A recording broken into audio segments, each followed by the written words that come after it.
Code switching is described as the ways in which we change ourselves, express ourselves around different groups of people.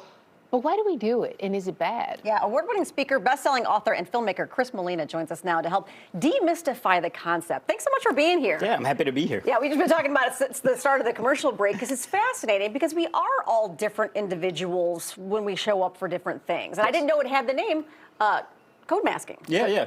Code switching. Code switching, sorry. Yeah, no, not a problem. And that's one reason why I tried to amplify this message is to clearly define it and also allow people to point to a thing that they realize that they do every single day and give it a name so that we can strip the power from it. Okay. All right, so I think a lot of minorities definitely identify with this because when they're trying to advance, say, their career or step into a new arena that's not necessarily familiar with their background, they tend to code switch. Yeah. And is that wrong to do that?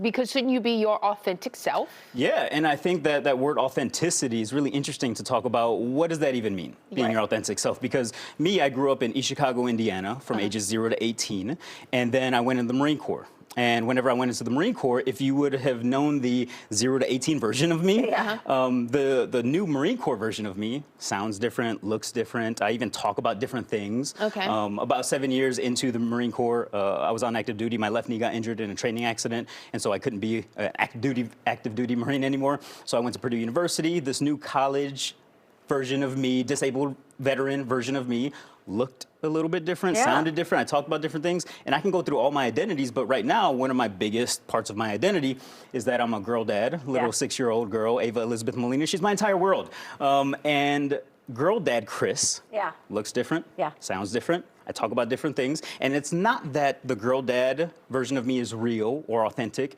and the Marine Corps version of me is fake or whatever you want to say. They're all me. Yeah. And so, to your point, that there are a lot of specific demographics that go through this a lot, especially when we're trying to go through the ranks. That is very true because of the whoever the dominant group is in that organization or that industry, and a lot of times it can be looked at as fake whenever we're trying to be a new version of ourselves. So it's not inherently good or bad because everyone does it to some degree. I mean, in life, you need to have certain filters in place depending on the situation you're in, correct? Yes. And I will say that forced code switching is bad. Okay. And I think everybody always agrees with that. Okay. People overlook this next part where I think also whenever we're trying to force people to not code switch. Okay. I think that's also bad. Okay. We should allow people to code switch in whatever way they want or to not code switch in whatever way they want. And if you can imagine like a horizontal line, and this horizontal line represents standard American English, SAE, that's what linguists call it. That's the customer service voice, the, hi, how are you doing? How can I help you? So that's one horizontal line. And there's anywhere between 24 and hundreds of different dialects just in America. Okay. And think of all of those as horizontal lines. Now think of 3 vertical lines. The first vertical line represents being professional or formal. The second one represents being casual. Linguists call this colloquial language. And the third one is being vulgar or rude or crude.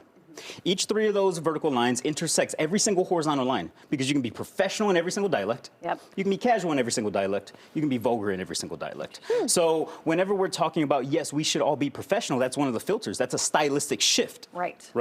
Now, whenever we're moving through these other lines, that's a cultural shift. It's a dialectic shift. I think we should be able to ask people to be professional at work. But I don't like it whenever we say be professional at work, but what we mean is only standard American English is acceptable. All the other cultures are not acceptable. I don't like that. I don't like that either. Well, it's like, say, slang or something like that, which you mean that in that way? Because this new generation has new words that they use, and we want to stay hip and everything. Does that not belong in the workplace? Yeah, and so slang, I think we should make a difference. So there's a difference between a dialect, slang, and broken English. Those are used interchangeably by some people, and I don't like that either. But a dialect is very respective. Millions of people speak it. Like Southern American English is a version of a dialect, as well as AAVE or Ebonics. They called that back in the 90s. And slang is something that a small group of people know. Sometimes slang gets popularized and it's adopted into a dialect, and then broken English is people not knowing the rules to a dialect or the standard. To your point earlier, every single one of us do this because we have so many different chapters in our life, and each chapter of our life looks different, right? You really can't escape it. Absolutely. Yeah, and even academics like Dr. Miles Durkee out of University of Michigan, Dr. Courtney McClooney, who just got done at Cornell, they study code switching at an academic level. Even Yeah. they agree that this is a thing that we all do. Yeah. All right. And you got a documentary coming out about it? Yes. I do. And we're in pre-production and development right now, so it's not coming out anytime soon, but it is called Code Switching, Reshaping Authenticity, because I do want to reshape the way that we think about authenticity. Yeah. And we're working on it now. So if you follow me wherever you want to follow me, you'll be able to know when it's coming out, because I'm not going to shut up about it. It's fascinating. I mean, it is fascinating. Chris, thank you so much for joining us. For more information, visit chris-molina.com or for collegeforlife.com/Chris. You can also follow him on social media at the handle you see right there on the screen. Fascinating conversation. Thank you. Thank you.